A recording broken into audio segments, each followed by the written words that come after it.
पाकिस्तान दुनिया के उन 11 बड़े ममालिक में शामिल है जिसके पास वसी अरीज और फर्टाइल एग्रीकल्चर लैंड है। तकरीबन 40% लेबर फोर्स एग्रीकल्चर सेक्टर से ही मुंसलिक है। पाकिस्तान में दुनिया का सबसे बड़ा कैनाल सिस्टम मौजूद है, लेकिन फिर भी पाकिस्तान की एग्रीकल्चरल इंपोर्ट्स सालाना $8 अरब से तजावुज कर रही हैं। इन इंपोर्ट्स में ज़्यादातर एडिबल ऑयल, कॉटन, वीट, चीनी, चाय और दालें शामिल हैं। माहिरीन के मुताबिक सूरत हाल यही रही तो कुछ ही अरसे में हमारी एग्रीकल्चर इंपोर्ट पेट्रोलियम इंपोर्ट्स के बराबर आने का खतरा है। पाकिस्तान में गंदम, कपास, गन्ना और चावल की मंजूर शुदा इकसाम की प्रोडक्शन का पोटेंशियल मौजूद है।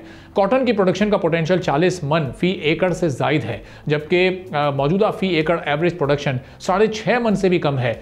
पाकिस्तान ने गुज़िश्ता साल कपास की तकरीबन 5 मिलियन बेल्स इंपोर्ट की हैं। एक्सपोर्ट के मुताबिक अगर हमारी फ़ी एकड़ औसत पैदावार में सिर्फ 4 मन इजाफा हो जाए तो इंपोर्ट 0 हो सकती हैं। अगर काश्तकारों को जदीद प्रोडक्शन टेक्नोलॉजी फराम की जाए और किसानों के पास मुनासिब माली वसाइल हों तो पर एकड़ प्रोडक्शन 4 मन एकड़ से भी ज़्यादा बढ़ाई जा सकती है।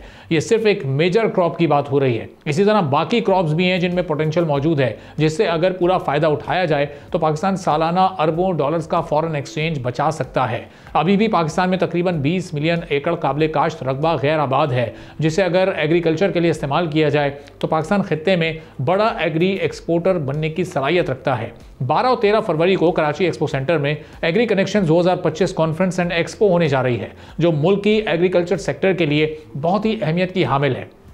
Agri connection 2025 Pakistan agriculture coalition और वर्ल्ड बैंक ग्रुप की म्यूचुअल शेयरिंग से इस वक्त मुनक्किद की जा रही है, जो पाकिस्तान के एग्रीकल्चर सेक्टर के पोटेंशियल को सही मायनों में इस्तेमाल करने के लिए काफ़ी मदद फराहम कर सकती है। इस एग्जीबिशन में एग्री स्टार्टअप्स के दरमियान मुकाबला भी होगा, जिसके जरिए पाकिस्तान में एग्री बिजनेस और मॉडर्न फार्मिंग के नए आइडियाज़ निकल कर सामने आएंगे। कैसे पाकिस्तान इस वक्त एग्रीकल्चर में मजीद तरक्की कर सकता है और जदीद टेक्नोलॉजी को लाकर किस तरह से इस मॉडर्न फार्मिंग से पूरा फ़ायदा उठाया जा सकता है।